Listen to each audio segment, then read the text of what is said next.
Cardin wanted to get us all together, and Senator Van Hollen wants to hear from you how the government shutdown has affected your businesses. So without further ado, Senator Cardin. Well, Margie, thank you very much. I know we gave you a lot of advance notice to put this together, so thank you so much. Obviously, things have been changing rather quickly in Washington. This partial government shutdown is absolutely dangerous. It is devastating. It's devastating. Just to give you an example, Senator Van Hollen and I were at an event yesterday with an individual who was giving out food. I was also at a food bank in Baltimore. And to see a long, long line of federal workers in a food line because they can't afford food is something that I thought I would never see in my lifetime. So this is devastating. We know that the emissions that are critical to our country, whether it's your airline safety issues, food safety issues, the FBI doing its critical work on forensics that are not being done right now, SBA loan is not being processed, HUD loan is not being processed, and the list goes on and on and on. The impact of not just 800,000 without paychecks, but add to that contract workers, many of whom are low-income service workers, large companies, small companies not getting the federal contracts, the reduced volume of businesses in our community. We've seen a significant reduction in local restaurants, in all types of businesses that have had to reduce their workforce. The economic growth is now projected to be zero, having an impact as high as a couple $1 billion a week on our economy. And the list just goes on and on and on. And we can tell you about individual stories that we've heard over and over and over again. So first I want to make a few introductions. Then I want to tell you the very latest of what's happening because this is extremely fluid today. There's a lot going on. And Senator Van Hollen and I are going to have to leave before 11 o'clock because of a critical meeting in Capitol Hill taking place on negotiations for a way in which we can get government open. But first I want to thank Bart Jablonski, the owner here at Dawson, for allowing us, the manager here at Dawson, for allowing us. My only request is before you all leave, please patronize the business. But thank you very much. I look forward to returning. If Ken Reichert would schedule me to be able to come by here sometime, he controls my schedule here at Montgomery County. I know that we have the mayor of Rockville who is with us today. Thank you very much for being here.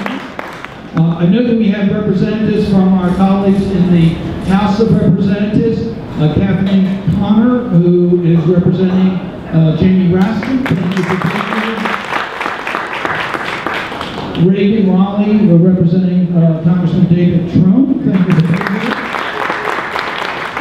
And if we don't have a representative, John Sarbanes, I'll say that I'm representing John Sarbanes, since he represents me in the House of Representatives also. We do have a great House delegation that is totally focused on getting government open.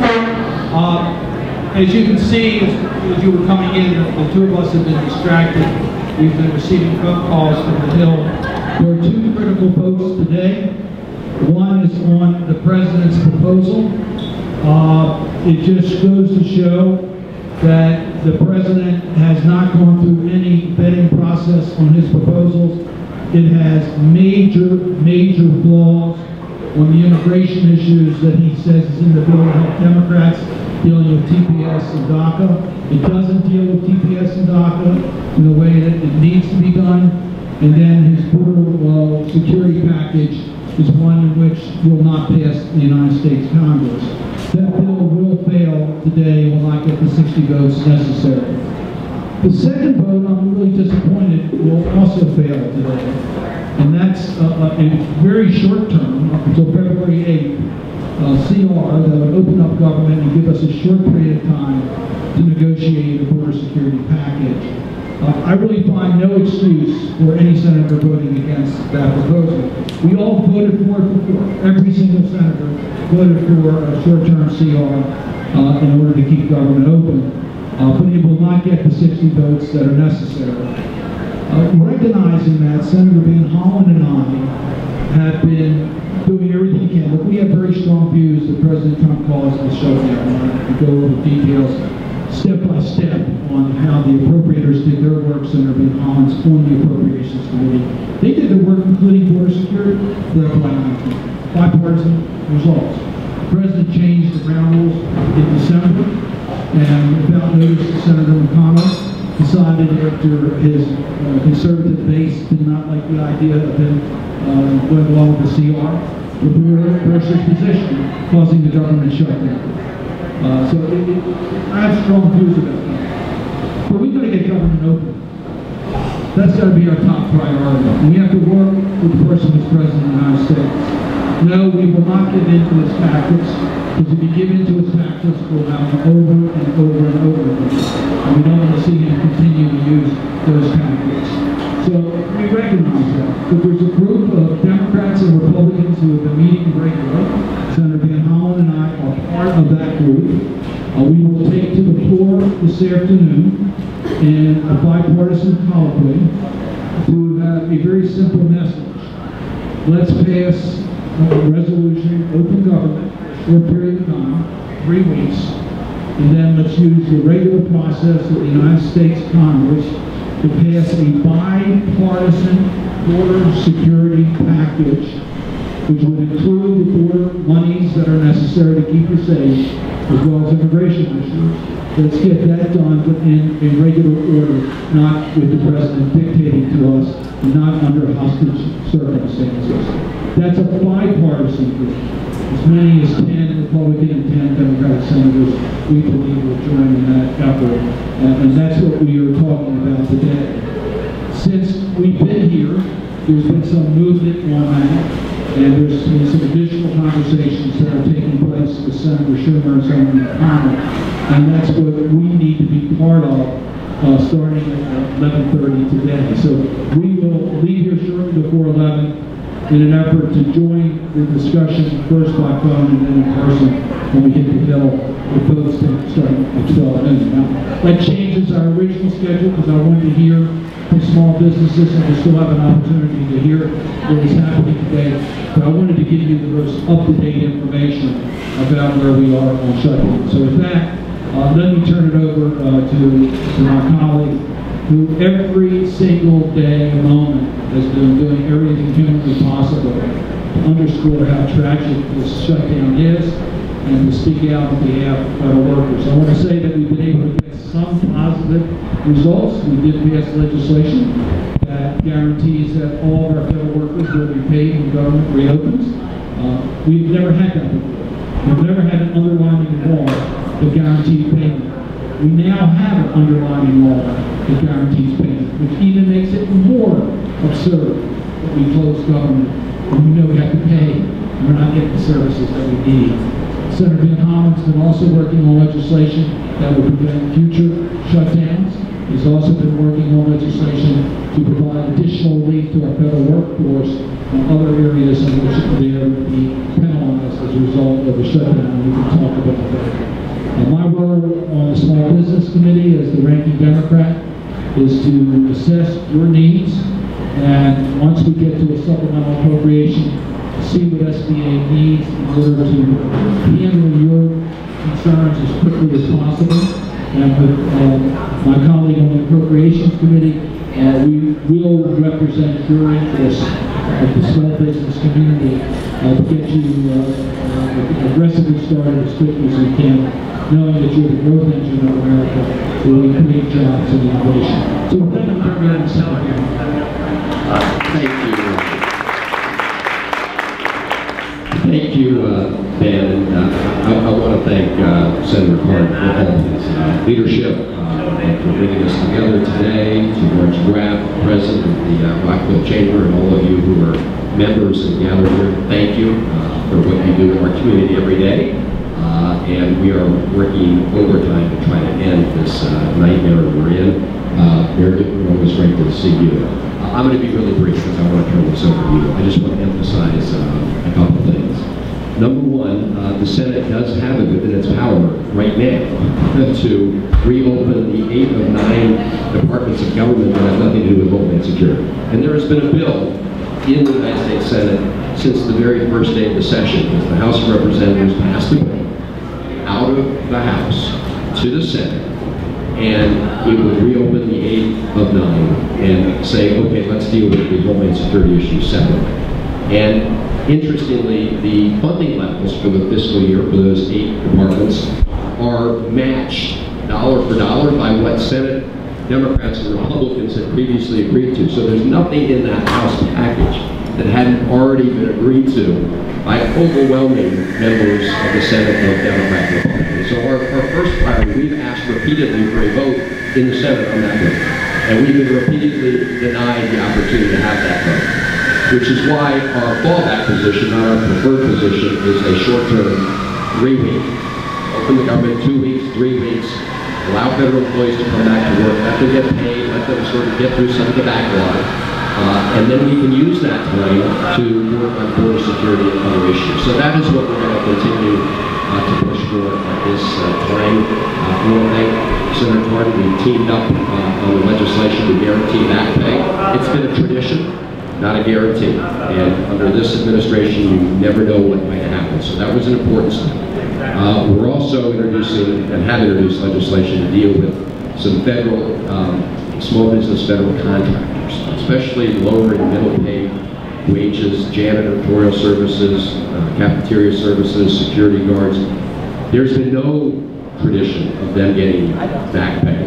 But of course, there's been no precedent for this long a government shutdown. So we are also going to try and include in whatever package ultimately reopens the government, something like that. Anyway, I just wanted to mention those 2 things. Let me turn it over to you, because in addition to the impacts, obviously, directly on federal employees and federal contractors, there's a snowballing impact on other businesses throughout the region. And we really want to hear from you, because there are a lot of things people have no idea what the consequences are. So thank you very much. Thank you. I also want to introduce Harold and Bascom from the Gaithersburg Chamber of Commerce. Thank you for co-hosting this with me. Hands, questions, I'll send them mic. Okay. Say who you are and where you're from first. Good morning. Denise Ambrose, from Elite Personnel, which is administrative staffing services. You have to hold it. Sorry. Much closer, okay.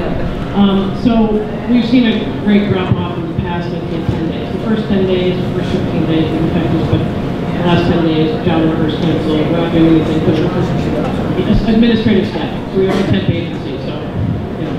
I've also talked this morning to 3 different friends who own different businesses. One is a contract with us, high tech, and, high security personnel. They're dead in the water because they can't place anybody, so that's a big deal. The contractors need to pay. And somebody who supplies office supplies to the federal government, they're 60% off. Shutdown. And somebody who does cleaning of the federal buildings at night. Those people are really impacted. They have to pay. They make $12 an hour. They have to pay. Thank you. Can you pass it to us? 2 minutes, okay? So everybody. Good morning. I'm Jeff Miller. I'm a business consulting business. The impact is so inane that you don't even recognize it.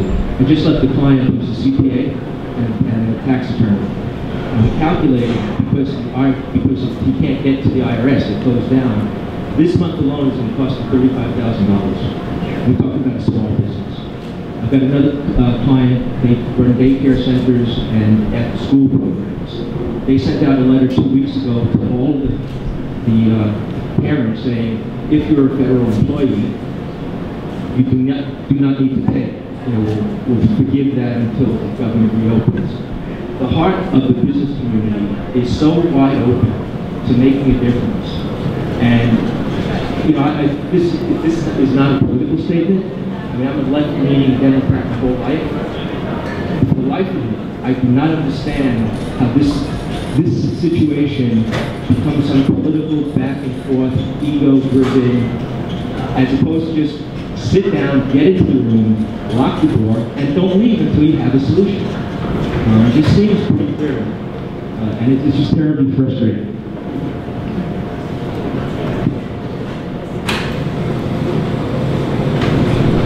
Good morning, and again, thank you for coming. Appreciate it. My name is Steve with SHS Services. We provide payroll and bookkeeping services, both to private clients and to the GovCon world. So we have seen our clients in the GovCon world, the accounting side, completely furlough all of their employees. And in the GovCon world, there is no back pay. In the federal space, there is, but in the GovCon world, there is no back pay. So you're talking about hundreds of employees that will not receive their paychecks for at least the last month. On the payroll side, as I own a payroll company as well, we've seen a dramatic drop in the number of employees that are paid. And a lot of them, vacation time is being used, but there's no money in these companies to pay. So echoing what Jeff has said, or asked, how do you see both sides just coming to the table? You know, when a client calls and says, you know, I have an issue, they don't care about what the problem is, they just want it fixed.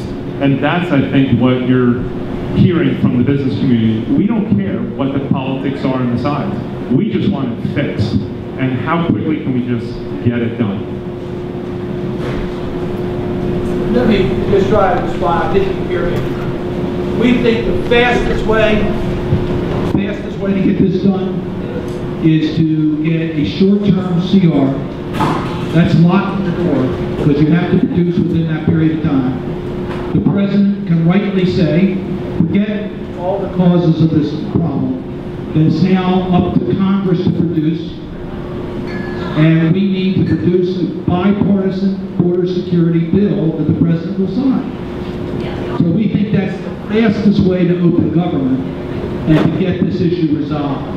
If we try to negotiate a border security package at this particular moment, it's going to take time, because there's a lot of strong views out there. Secondly, you have a process issue of doing this while you're being held hostage, which does not give you the goodwill necessary to reach a bipartisan product. So the fastest way is a continuing resolution with a commitment for a bipartisan border security package. That's not just these two Democrats saying it. This is also the 10 Republican senators that we've been meeting with. They also believe that's the best process to get government open quickly. We'll consider anything, but we think that's the best process. Yeah, if I could just briefly respond, because we are determined to end this today. I just want to let you know where we come from on the Senate Appropriations Committee. I want you to know that what the President requested for border security in areas was $1.6 billion. That was in his budget he submitted to Congress. When we passed things in December, the Senate Appropriations Committee, including myself, voted for his $1.6 billion.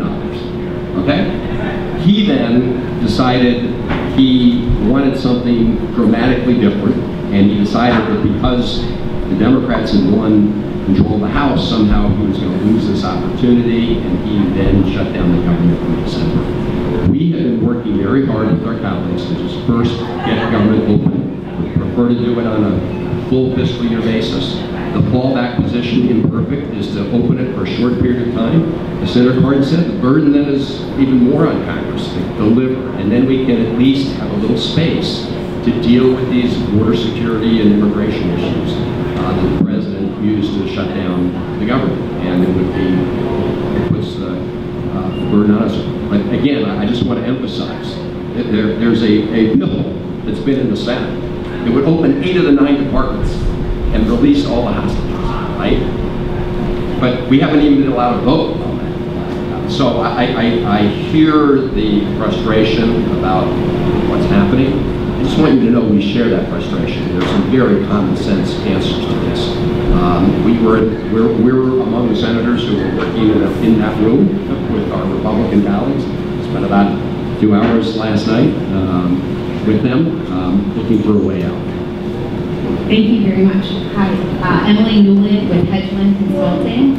We're small, very small government contracting firm. We're a hub zone company right in Gaithersburg, Maryland. Appreciate all the efforts. Appreciate you guys being here, taking time out of your busy schedule. You obviously hear our frustration, feel like we're being held hostage. I have librarians that work at the National Agricultural Library. They have nothing to do with border security. There's an example of a janitor at USDA who's making $20 an hour. My employees make less than that. What I would like to ask and discuss, if it's possible, to hear your thoughts on this S-162 that you guys have out there. And I don't know when it's up for vote. It's introduced by Senator Tina Smith from Minnesota. What it addresses is wages. Back pay for low-wage contractors. Wages is great. However, as a small business contractor, it's not just wages. I have a pay rate and then I have a bill rate. Because I have to pay healthcare costs, I have to pay overhead for these employees. I have a project manager who's also facing, she's giving out food bank advice to the employees, and she has her own food insecurities. So I asked for you to consider modifying that from wages to other associated costs with the shutdown. Because I have already lost money by paying my employees their vacation balances, sick balances. I let some go into the negative in order to give them a complete paycheck. I didn't feel like it was right to say, Happy New Year, you have no paycheck. So every lever we could pull, vacation or sick, we did. This particular contract is a firm fixed price. So it's already been negotiated, it's already been awarded, and it's already been budgeted. So I would encourage you, if it's possible, that we need to look at S-162 and figure out if we can change wages to include all the costs that small business contractors are incurring. Because it's not just wages. Thanks for your time. So very quickly, we both have members of our team in the room. Joe Kleiman is here, heads our district, our state office operation. Senator Cardin's team is here. If you could please provide those particulars. We are going to try to include that bill in whatever bill ultimately reopens the government. We're going to need bipartisan support for it right now. So one thing that would be very helpful, in addition to the suggestions on changes and additions, is to use your networks really around the country in the small business community to ask our Republican colleagues to join us on this. I mean, it's like federal employees, small businesses had nothing to do with creating the problem. And so we wanted, the whole idea behind this bill is to make people whole. We've never done that before after shutdowns. Of course, as I said earlier, we've never had a shutdown that went on this long. Thank you. My name is Basil Hipstone. I have a financial planning practice. There's something wrong with the data. You say 800,000 people roughly have not been paid. It's not 800,000. It's roughly times 4 if you include the family at 3.2. Adding the contractors who are running out of money or not being paid, you can throw a couple $1 million people to that. That number is significantly higher. I'm getting calls from clients as a financial planner. I need to get money out of my IRAs, my retirement accounts, loans. This is not a joke. Unfortunately, the White House, whichever side, both sides right now, whichever side you are, lockstep and no one can agree on anything. If you have 10 votes of Republican votes, you're at 58, give or take. Why not find 2 or 3 more and do an override, a veto-proof resolution of law, get the legal terminology, and get this garbage out of the way? Because this is killing the country and worldwide. I'm speaking to people around the world. I do have clients in other parts of the world. And we are the laughing stock of the world. And that's not a joke. We are the laughing stock of the world. Just to respond to what you're saying, this shutdown with the secondary impact is equivalent to 8 or 10 of the largest companies in the United States laying off the entire workforce. So we are talking about a huge hit in our economy. And America's reputation has been badly damaged. And our economy has been badly damaged. So we agree with you on what this is all about. We have reached out to Republicans. We need 13 Republicans in order to break the first hurdle. We do believe that we have enough for us ultimately to override a veto if Mitch McConnell will let the senators vote. So we agree with you. And this is, the Congress should exercise its right as a co-equal branch. I would like to offer you a different perspective. I have 2 minutes to do it, so here we go. I'm the owner and partner of Mars Studio. My business partner wanted to thank you, Senator Cardin, for helping him with his wife's fiancé visa. Senator Van Hollen, you flew the flag over the Capitol, which I now have in my office, on Small Business Day. So thank you for that. Since we're a corporate marketing company, we definitely are sensing the disruption in business industries as a whole regarding concern and uncertainty. I'm a first-generation legal immigrant. I came here on a visa. You talk about hostage crisis. My father filed for political asylum due to the U.S. hostage crisis in my country, Iran. I have been a public servant, EMT, firefighter, police officer, even a public defender. I'm the chair of the Rockville Chamber of Commerce Marketing Committee. I sit on the board of directors for Rebuilding Together Mongomery County. And I speak for myself, however, today, and I want to make sure that's clear. I'm Middle Eastern, my wife is Hispanic, she's 54% Native American, I'm blessed with 2 beautiful mixed girls. I'm a lifelong Democrat, voted for Obama 2 times. I'm wondering why we are allowing the shutdown to continue when many politicians are on the record supporting the border wall fence, whatever you want to call it, in the past to the tune of $50 billion. Why are Americans being put second and allowing $150 billion to be spent on entitlement programs for illegal immigrants when the government has shut down over $5 billion? Lastly, the top 20% of Americans pay almost all the taxes. As a business owner, I'm paying nearly 35% in taxes, while illegal immigrants, by filing TINI, are able to claim $10,000 to $30,000 in refunds. Respectfully, we can't talk about the shutdown and how it's affecting our businesses without talking about why. And $5 billion is the why.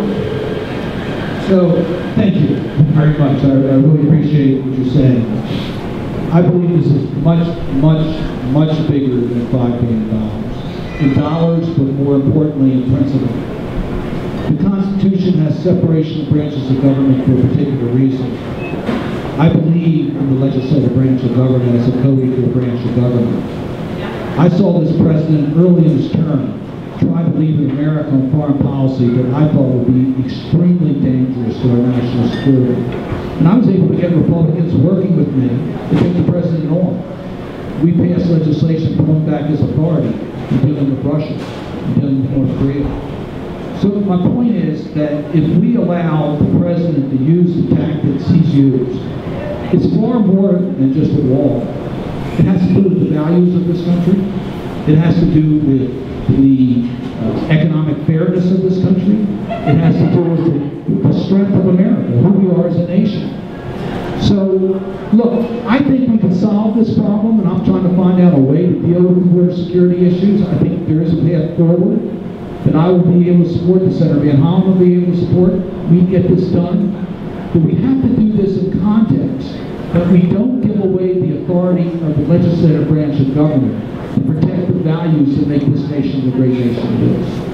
In respect for everyone else's time, I'd love to continue the conversation in another time. So the only thing I want to add to that is, as part of this effort to end the shutdown, we want to include legislation to prevent this outrageous tactic from being used again. And there are ways we can do it. We have never had to deploy these in the past because whether we had a Republican president or Democratic president at the time of shutdown, they've always wanted to engage and try to end it as soon as possible.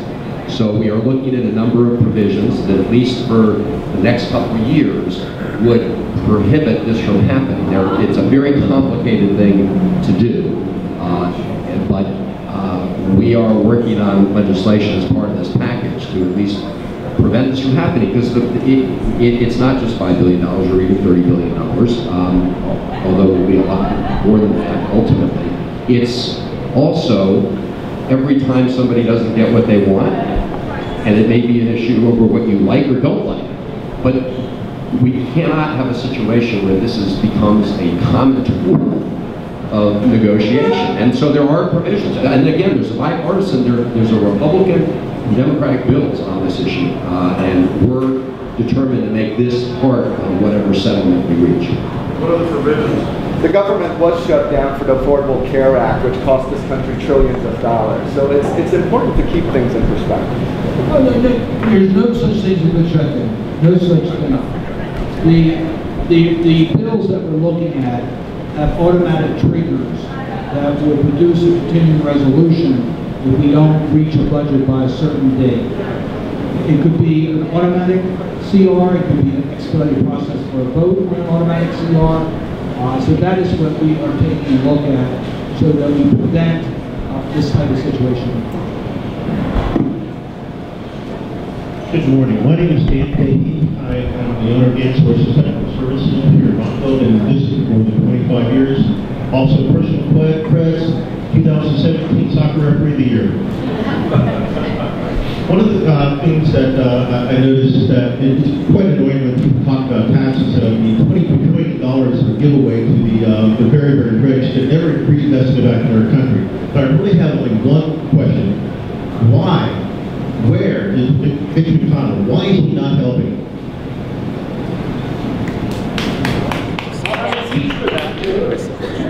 He gets a red card. I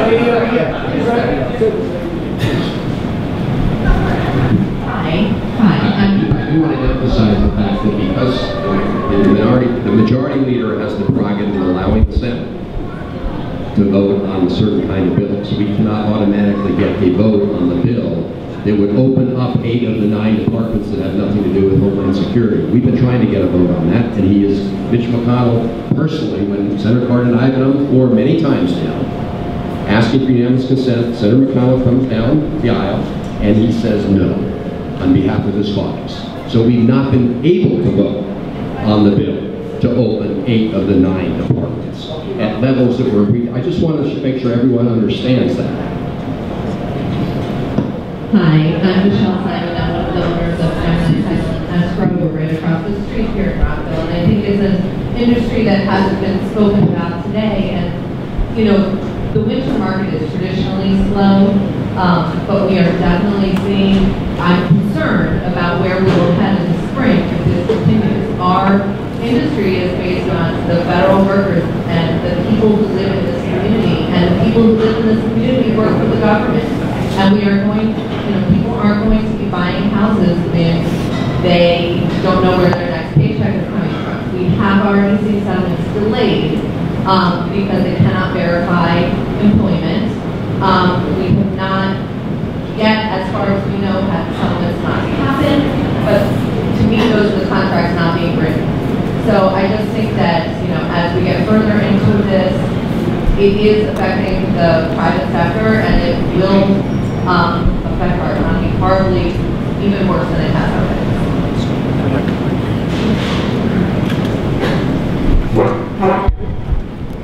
Good morning. My name is Beth Davis. My company is BD Contractor Services. We're a consulting company for small to mid-sized construction companies. I wanted to echo that our industry has not been spoken about much, but the consumer base is made up largely of federal workers in this area, and the consumer confidence has really affected my clients, which then affects our company, which then affects our employees, and the ripple effect is nonstop in this area, and I just wanted to comment on that.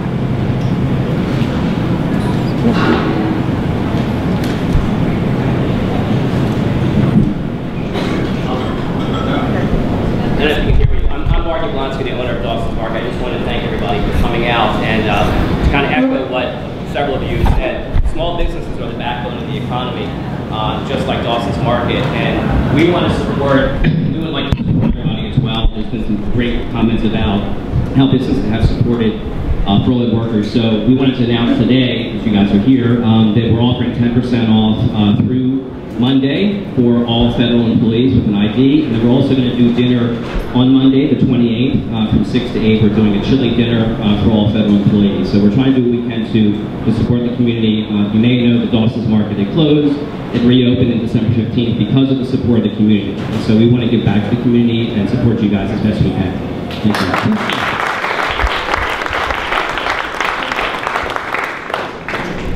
Anyone else? Here's your chance. Anyone else? We might get you out of here on time.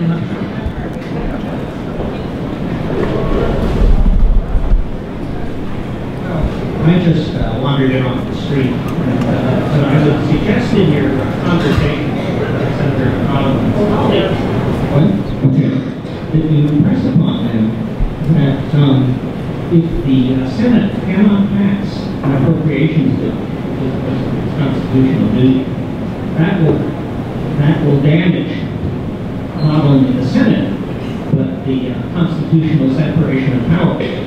The United States can survive, not necessarily the Constitution. Such a condition persists for a long time. And so I would suggest that your colleagues might want to pay attention to to the position of themselves in their institution. A very good point. Margie, I think maybe if we could just summarize first. Bart, thank you for that very generous offer.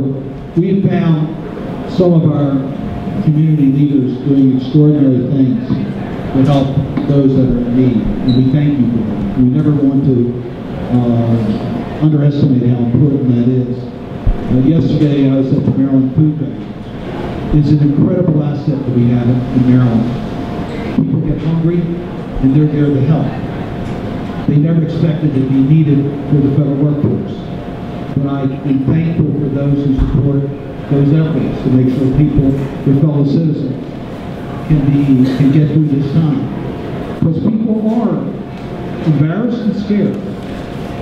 I had so many heartbreaking stories about people not being able to feel food, not being able to feel an operation because they can't afford the deductible at this particular time. People have told me, one had told 10-year-old daughter she couldn't participate in school activities. Now, this worker told me that may not be the end of the world to you, but it's the end of the world to this 10-year-old daughter. So, the answer is yes, thank you for all you're doing. And we're asking the banks to be generous and understanding. We know local governments have held off on some of their collections on federal workers that are not getting paid. All that's important. But the answer is kind of simple through our work. And to answer your question, we already passed these bills. These aren't bills we haven't passed. We passed them. All we have to do is come and bring them back up and then pass them again. Most of the federal workers that are furloughed are working without pay and not in controversy at all. Zero. The budgets are fully agreed upon. So it makes no sense for Congress not taking votes. If you bring up those appropriation bills, those 6 appropriation bills, I can't believe they won't get the same votes they got before, which is somewhere around 93 senators voting for it. Which not only passes, but it's a veto-proof number. So this is pain, all of us. But I accept your proposition. We are where we are, and we have to figure out a way to open up government and compromise where we can compromise. And on border security, there are areas we can compromise. I agree with you on that. So let's find a process that quickly can lead to government being open. That's what we're going to pursue. The individual accounts that you just told us, thank you for sharing that. Because I do think a lot of people believe it's 800,000 and that's the impact, and they feel badly that they'll get their checks when it's over. But it's those service workers who will never see those checks again. It's these businesses that may never recover from losing 20, 30, 40, 50, 60% of their business. They may never recover from that. So there is permanent damage that is being done. Well beyond just the 800,000 federal workers who don't know how they're going to pay for their food, that now have at least an opportunity to come here and get a hot deal. So I thank you all for sharing Senator Van Hollen. And to our two hosts, thank you for hostesses, thank you for putting this together so quickly. We appreciate what the Chamber does. We're very proud to represent you in the Senate. Thank you, Ben. So yes, to Margie Graff and Marilyn, thank you very much for putting this together. Thank you all for sharing your stories, and thank you for the input on suggestions on the legislation we're working on. As I said, we are going to try to include that in whatever final agreement is reached, but in order to have it, and we're going to need bipartisan support, because our priority is obviously reopening the government, so we're going to include that. We have to make sure that the votes are there to do it. And again, thank all of you. We are in uncharted territory here. There was a story on the front page of the Post this morning. Mick Mulvaney, the acting chief of staff of the president, planning for a couple of shutdown until March. That is just unacceptable to be thinking that way. And we are leaving here a little early because we are going to go down again trying to find a path with our Republican ballots. Unfortunately, the news we're getting is that the simple effort to open up for 3 weeks with the disaster assistance package, for 2 weeks with that's going to be voted down by our Republican colleagues, which is why we're going to propose a very clean 3-week proposal. It was a Lindsey Graham proposal. It was a Republican proposal just a few weeks ago, and that would give us the space to try to resolve these issues that should be dealt with and resolved without the threat and tactic of a government shutdown. But at least that would create a little breathing space. So anyway, thank you all very much for being here, and again, thank you all of the folks who are helping federal employees in this hour. We are grateful. I know they are grateful. So thank you. Thank you. Thank you.